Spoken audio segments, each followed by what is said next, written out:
Video देखने से पहले मेरा चैनल जरूर सब्सक्राइब करना और हाँ, घंटी बजाना मत भूलना। Hello guys, welcome back to my channel learn with Shreya. आज हम पढ़ेंगे क्लास 6 की हिस्ट्री का सेकंड चैप्टर और सेकंड पार्ट। ठीक है, पहला पार्ट मैंने कंप्लीट कर दिया है, तो आप उसको जाकर देख सकते हैं। मैं लिंक आपको डिस्क्रिप्शन में प्रोवाइड कर दूँगी।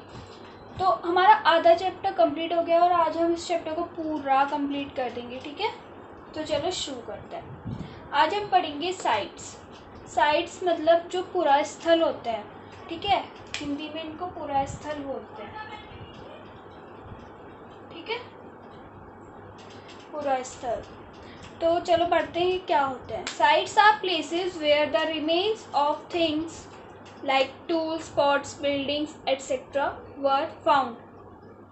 पुरास्थल उस स्थान को कहते हैं, उस जगह को कहते हैं जहाँ औजार, ठीक है, बर्तन और इमारतें जैसी चीज़ों के अवशेष मतलब उनके ट्रेसेस मिले हों, तो उनको बोलते हैं साइट्स मतलब पुरास्थल। हमारा नेक्स्ट पॉइंट है मेकिंग स्टोन टूल्स। पाषाण औजारों का निर्माण। पाषाण मतलब होता है पत्थर। ठीक है, पाषाण औजारों का निर्माण, making stone tools. Stone tools were probably made using two different techniques.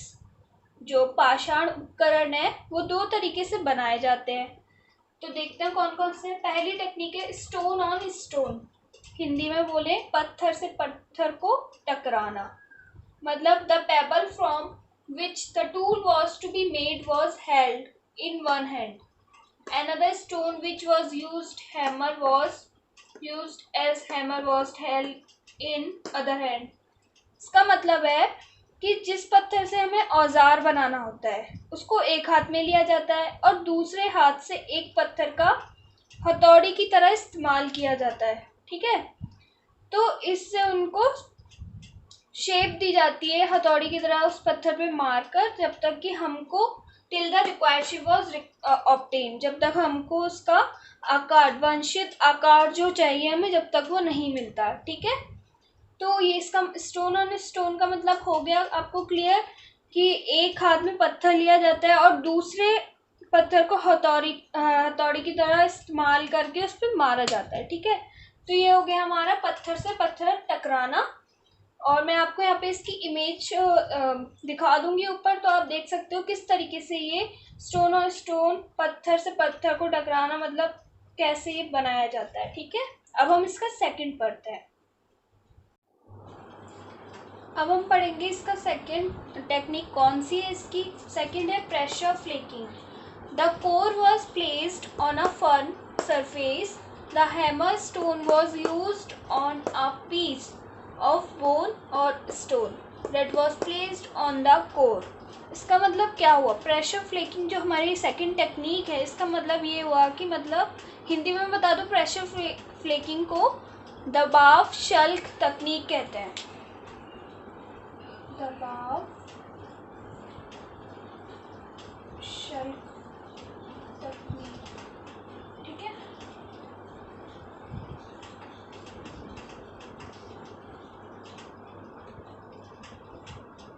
तकनीक कहते हैं। ठीक है, दबाव शल्क तकनीक, हिंदी में प्रेशर फ्लेकिंग।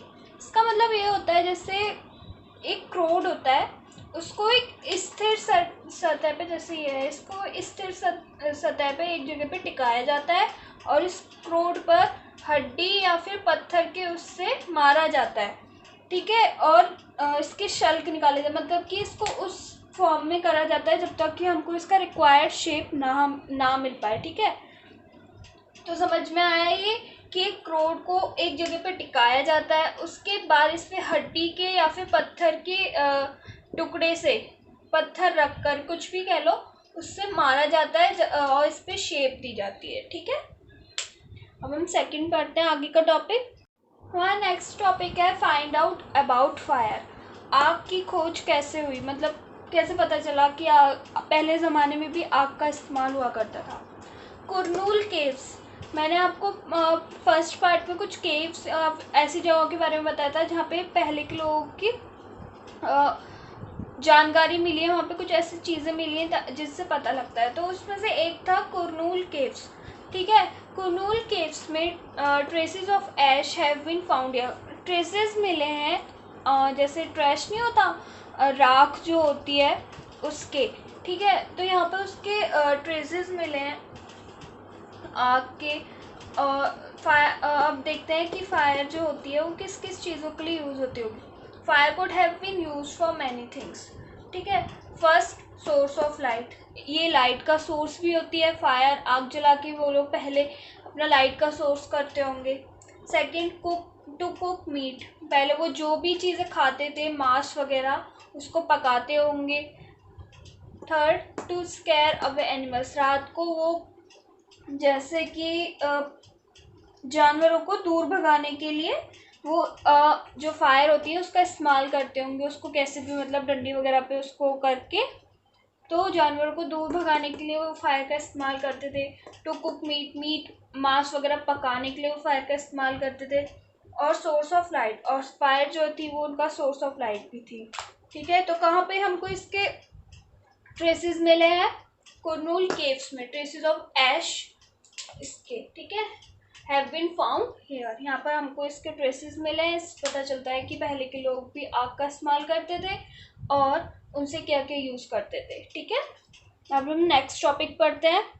हमारा नेक्स्ट टॉपिक है अ चेंजिंग एनवायरनमेंट, बदलती जलवायु, ठीक है। मैं यहाँ लिख देती हूँ।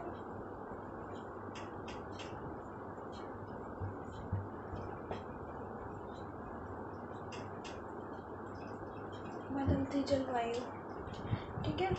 Around 12,000 years ago there were major changes in the climate of the world, लगभग 12,000 वर्ष पहले दुनिया की जो वर्ल्ड की जो जलवायु थी, जो क्लाइमेट था, उसमें काफ़ी ज़्यादा चेंज आए, ठीक है। क्या क्या चेंज आए?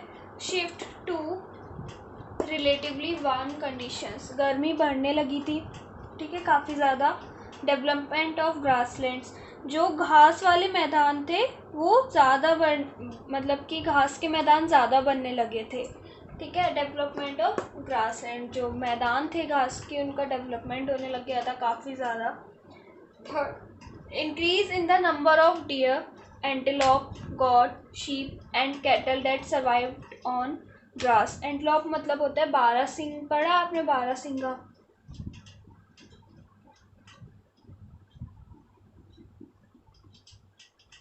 ठीक है, ऐसा है, ठीक है। बारहसिंगा जो होता है उसको एंटेलोप बोलते हैं। Increase in the number of dear मतलब हिरण, बारहसिंगा और गौर, बकरी, शीप, वही भेड़, और कैटल और भी जो पालतू जानवर जो होते हैं जो घास खा के जो सरवाइव करते हैं, जो जानवर घास वगैरह खाते हैं, उनकी संख्या जो हो गई वो increase in the number of, increase हो गई, ठीक है, बढ़ गई उनकी संख्या। जो मतलब जैसे हिरण हो गए, बारहसिंगा हो गए, भेड़, बकरी, गाय, उन जानवरों की संख्या बढ़ने लग गई जो घास खा के जिंदा रहते हैं। साथ में एक ये भी हुआ, including wheat, barley and rice grew naturally in different parts of subcontinent, जो जौ सॉरी गेहूँ, जौ और धान जैसी जो फसलें थी वो नेचुरली ग्रो होने लग गई जो हमारे ये उपमहाद्वीप है उनके काफ़ी उपमहाद्वीप में अलग अलग, ठीक है, इलाकों में नेचुरली ग्रो होने लग गई। तो लोगों ने है ना इनको है ना मतलब देखा कि ये खाने लायक है, भोजन, इनका भोजन बटोरना शुरू करा, और बाद में है ना इन लोगों ने इस चीज़ को खुद भी मतलब अनाज को खुद भी उगाना शुरू कर दिया। तो इस तरीके से ये चेंजेस आए थे एनवायरनमेंट में कि गर्मी बढ़ने लग गई थी, डेवलपमेंट ऑफ ग्रासलैंड, मैदानों का मतलब घास के मैदानों का ज़्यादा डेवलपमेंट होने लगा। Increase in the number of dear, जो घास खाने वाले जानवर थे उनका संख्या जो थी उनकी बढ़ने लग गई थी। Naturally wheat, barley, rice grow होने लग गए थे डिफरेंट पार्ट्स ऑफ सब कॉन्टिनेंट। तो ये सारे चेंजेस आए थे एनवायरनमेंट में। अब हम ना नेक्स्ट टॉपिक पढ़ते हैं। अब हमारा नेक्स्ट टॉपिक है rocks paintings, what they tell us. शैल चित्रकला जो होती है वो हमको उससे हमको क्या पता चलता है, ठीक है। Many of caves in which these early people lived have paintings on the walls. जिन गुफाओं में पहले लोग रहते थे उनमें से कुछ दीवारों पर चित्र मिले हैं, ठीक है। तो मतलब कि पहले लोग जैसे जो भी ड्रॉ करते थे वॉल वगैरह पे वो सब कुछ मिले हैं।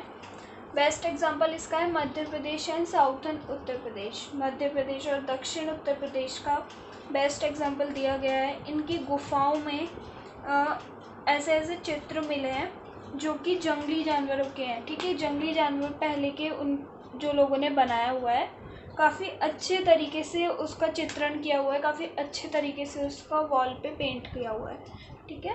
अब हमारा लास्ट टॉपिक हम कंटिन्यू करते हैं। अब हमारा लास्ट टॉपिक है हु डिड व्हाट, कौन क्या करता था, ठीक है।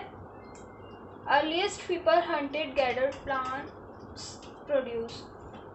जो पहले के जो लोग थे वो शिकार करते थे, फल मूल जो होते थे उनका संग्रह करते थे, ठीक है। उन्हें खाते जो भी प्लांट्स हैं हमको प्रोड्यूस होता था। Made stone tools, stone tools बनाते, पत्थर औजार बनाते थे। पेंटेड ऑन केव वॉल्स, और दीवारों पे चित्रकारी वगैरह करते थे, ठीक है। और पहले ना ये भी होता था, अभी ये बात भी होती है कि महिलाएं और पुरुष क्या क्या काम करते थे, ठीक है। कि महिलाएं क्या काम करती थी और पुरुष क्या काम करते थे। तो ऐसा कोई पर्टिकुलर रीज़न अभी निकल के नहीं आया है कि महिलाएं क्या काम करती थी, पुरुष क्या काम करते थे। जो भी काम होता था वो महिला और पुरुष दोनों मिलकर ही किया करते थे।